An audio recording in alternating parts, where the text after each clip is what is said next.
जैसे अगर हम पहला देखें तो उस व्यक्ति को गिरफ्तारी का कारण जानने का अधिकार है।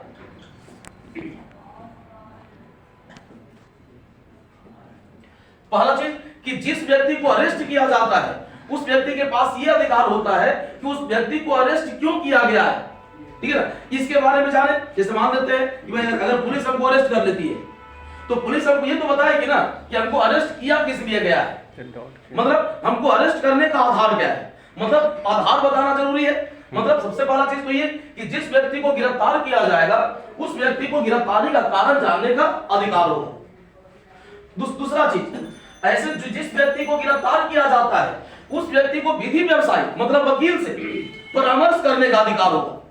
मतलब अगर हमको किसी मामले में या किसी कारण से अरेस्ट कर लिया जाता है तो वकील ही बताएगा ना कि भाई इसका उपचार क्या है, निदान क्या है इसका। मतलब जिस व्यक्ति को अरेस्ट किया जाता है उस व्यक्ति के पास यह अधिकार होता है कि वो वकील से परामर्श कर सकता है। तो विधि व्यवसायी या वकील से परामर्श करने का अधिकार होगा। तीसरा, इस व्यक्ति के पास यह अधिकार होता है कि अगर किसी व्यक्ति को अरेस्ट किया जाता है तो पुलिस के लिए यह जरूरी है कि जिस व्यक्ति को गिरफ्तार किया गया है उस व्यक्ति को 24 घंटा के भीतर मजिस्ट्रेट के सामने पेश किया जाना चाहिए। यहां जो 24 घंटा का अवधि हम तय कर रहे हैं, ये 24 घंटा का जो अवधि होता है ये यात्रा में लगने वाले समय को छोड़कर होता है। मान लेते हैं कि अगर किसी व्यक्ति को ऐसे जगह पे अरेस्ट किया जाता है जहां पे कोई मजिस्ट्रेट नहीं है, ठीक है ना, और वहां से लाने में उसको 36 या 38 घंटे लग जाएगा, ठीक है ना, तो 24 घंटा वाला नियम कैसे लागू होगा वहां पे। तो यहां पे यह कहा गया है कि जिस व्यक्ति को अरेस्ट किया जाता है उस व्यक्ति को 24 घंटे के भीतर, 24 घंटा में यात्रा में जो लगने वाला समय होगा हम उस समय को काउंट नहीं करेंगे, मतलब यात्रा में लगने वाले समय को छोड़कर।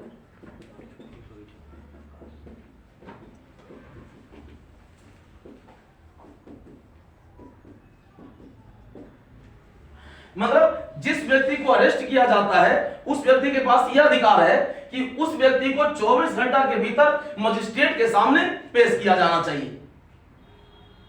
अगर पुलिस किसी व्यक्ति को अरेस्ट कर लेती है और 24, 48 या 48, 72 या 200-400 घंटा बीत गया है और उस व्यक्ति को मजिस्ट्रेट के सामने पेश नहीं किया जा रहा है तो इसका भी संविधान में उपचार है, ठीक है ना। लेकिन यहां पे नियम यह है कि कोई भी पुलिस हो या सुरक्षा एजेंसी हो अगर किसी व्यक्ति को अरेस्ट करती है तो 24 घंटा के भीतर उस व्यक्ति को मजिस्ट्रेट के सामने पेश जरूर किया जाना चाहिए।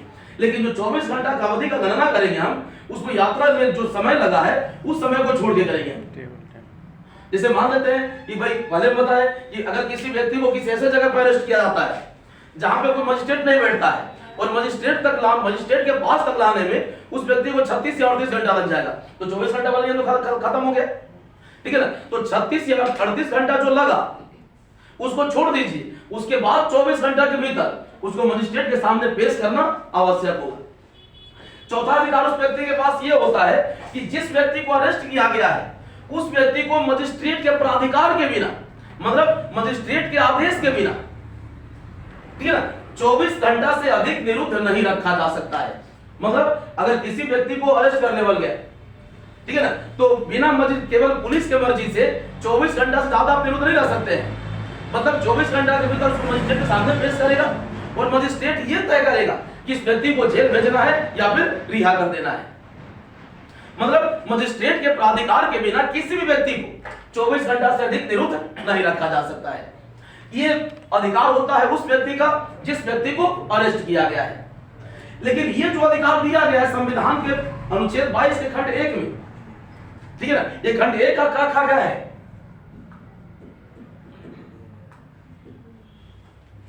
अब यहां पे अगर हम कहें तो हम ये कह रहे हैं कि भाई 22 के खंड 1 में जो अधिकार दिया गया है गिरफ्तार व्यक्ति को, ये अधिकार दो व्यक्ति को लागू नहीं होगा। मतलब ये अधिकार दो व्यक्ति को नहीं मिलेगा, दो प्रकार के व्यक्ति को। पहला अन्य देशीय शत्रु को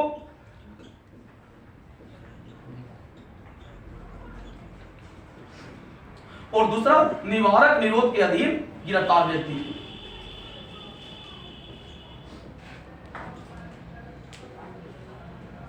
मतलब खंड 1 में निरुद्ध व्यक्ति को या गिरफ्तार व्यक्ति को जो अधिकार प्रदान किया गया है ऐसा अधिकार दो प्रकार के व्यक्ति को नहीं मिलता है।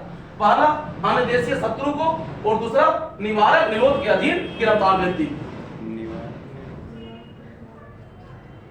अन्य देशीय शत्रु समझते हैं आप लोग? कोई विदेशी नागरिक जो हमारे देश के भूमि पर है, अगर उस नागरिक के मतलब वो नागरिक जिस देश का है उस देश के साथ भारत का युद्ध चल रहा है, क्या कहेंगे उसको?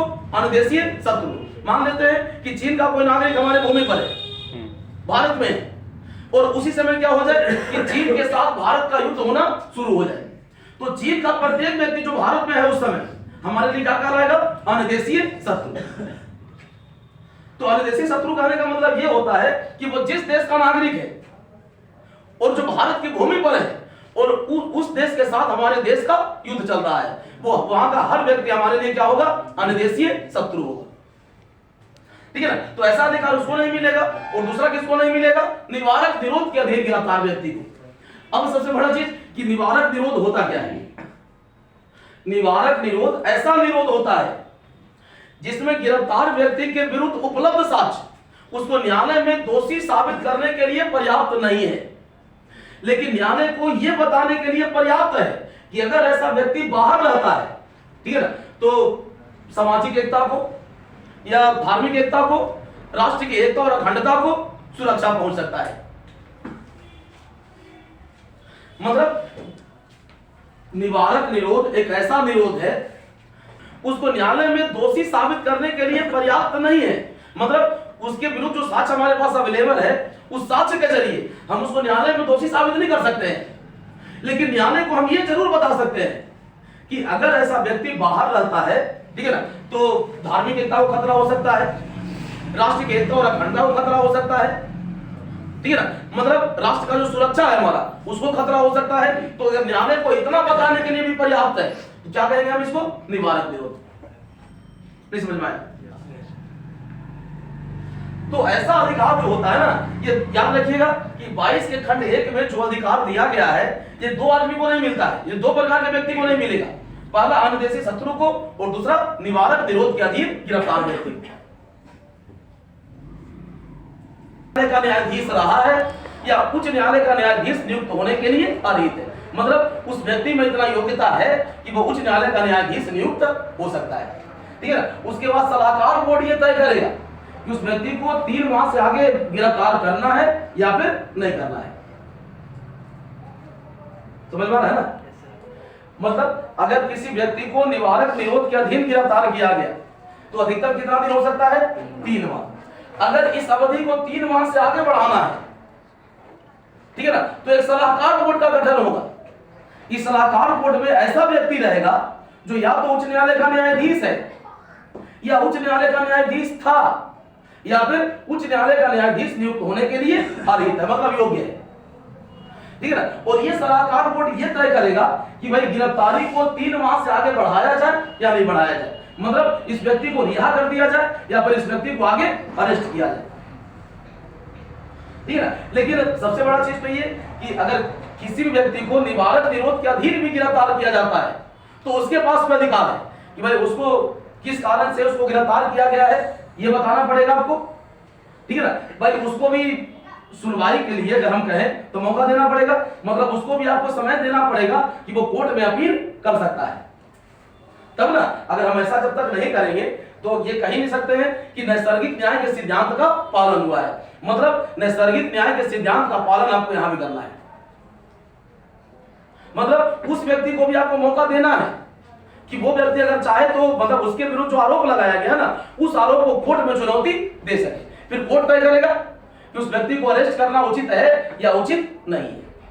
अगर उचित होगा तो ठीक अरेस्ट रहेगा, उचित नहीं होगा तो छोड़ दिया जाएगा, कोर्ट तय करेगी ना। लेकिन अगर निरोध को 3 माह से आगे बढ़ाना है, अधिकतम जो निरोध होगा ये 3 माह होगा, अगर 3 माह से आगे बढ़ाना है तो मामला कहां जाएगा? सलाहकार बोर्ड के पास, और बिना सलाहकार बोर्ड की अनुमति के आप 3 माह से ज्यादा इसको अरेस्ट नहीं रह सकते हैं। लेकिन ध्यान रखना है कि निवारक निरोध में भी हमको नैसर्गिक न्याय के सिद्धांत का पालन करना है। 3 माह फिक्स? हाँ 3 माह फिक्स, मतलब अधिकतम 3 माह, और 3 माह के भीतर आप सरकार बोलेंगे कि भाई 1 महीना अरेस्ट, अब हम किसी को अरेस्ट किए निवारक निरोध के लिए, अरे बोला अरेस्ट करना 1 महीना हुआ है, सरकार को ये लग रहा था कि सिचुएशन कंट्रोल में है, अब यदि बाहर हो रहा है मेरा खतरा नहीं पहुंचाएगा छोड़ दे जाएगा। लेकिन अधिकतम का जो 44वां संशोधन हुआ था, इस 44वां संशोधन के जरिए निरोध का जो अवधि था इसको 3 माह से घटा के 2 माह कर दिया गया है। सुन लीजिए ना, पहले पूरा बतिया। संविधान का जो 44वां संशोधन हुआ था उसमें निवारक निरोध का जो अधिकतम अवधि 3 माह बता रहे हैं आप, इस अवधि को घटा कितना कर दिया गया था 2 माह। लेकिन इस संशोधन को अभी तक लागू नहीं किया गया है। जो संशोधन हुआ था इस संशोधन को अभी तक लागू नहीं किया गया है, इसलिए ये नियम हमारे यहाँ लागू नहीं होता है, लागू यही नियम होता है। लेकिन सवाल पूछेगा परीक्षा में कि किस संशोधन अधिनियम के जरिए निवारक निरोध की अवधि को 3 माह से घटाकर 2 माह किया गया था। अगर ऐसा पूछे तो क्या मानना है 44। ठीक है ना। अगर सवाल ये पूछे कि निवारक निरोध की अधिकतम अवधि कितनी होती है 3 माह, 2 माह नहीं बताना है, 2 माह किया गया है कब 44वां में ये बताना है। लेकिन लागू नहीं हुआ है अभी तक, लेकिन लागू ये तब तक नहीं होता है जब तक पार्लियामेंट इसके लिए विधि, तो पार्लियामेंट अभी तक विधि बनाई नहीं है, इसलिए 2 माह वाला नियम लागू हो नहीं किया। इसको आप मीसा कहते हैं, maintenance of internal security act 1971 में पार्लियामेंट एक कानून बनाई थी, जिस कानून का नाम क्या था मीसा। फुल फॉर्म क्या होता है इसका, maintenance of internal security act. ठीक है ना। राष्ट्रीय सुरक्षा नेशनल सिक्योरिटी एक्ट 1980 में जो बना, ये भी हिस्सा था। फेरा का अगर हम बात करें जो 1973 में बना, इसी का हिस्सा था। अगर हम कोटा का बात करें फिर प्रिवेंशन ऑफ टेररिस्ट एक्ट जो 2002 में बना, इसी का हिस्सा था। तो जो भी कानून बना है ये निवारक निरोध के सिद्धांत को लागू करने के लिए ही बना है। ठीक है ना। और यही जो कानून बनता है पार्लियामेंट से, यही कानून संसद को या सरकार को या सिस्टम को शक्ति देता है कि वो ऐसा कर सकती है।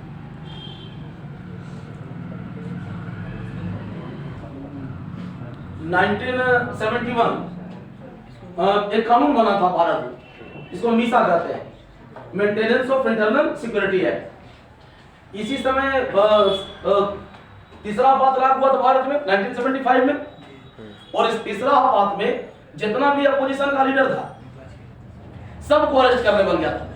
भारत में अभी तक राष्ट्रीय आपात 3 बार लागू हुआ, एक पहला बार 1962 में, दूसरा बार 1971 में और तीसरा बार 1975 में।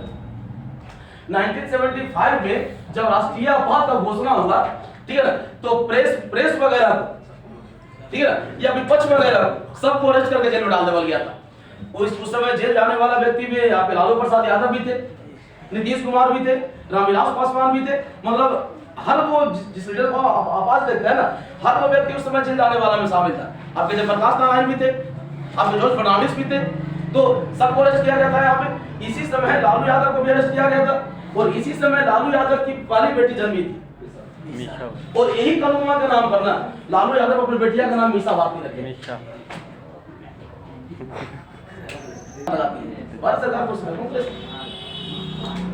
और यही जो जाति हुआ था, इसी कानून को आधार बना के अपोजिशन को अरेस्ट किया गया।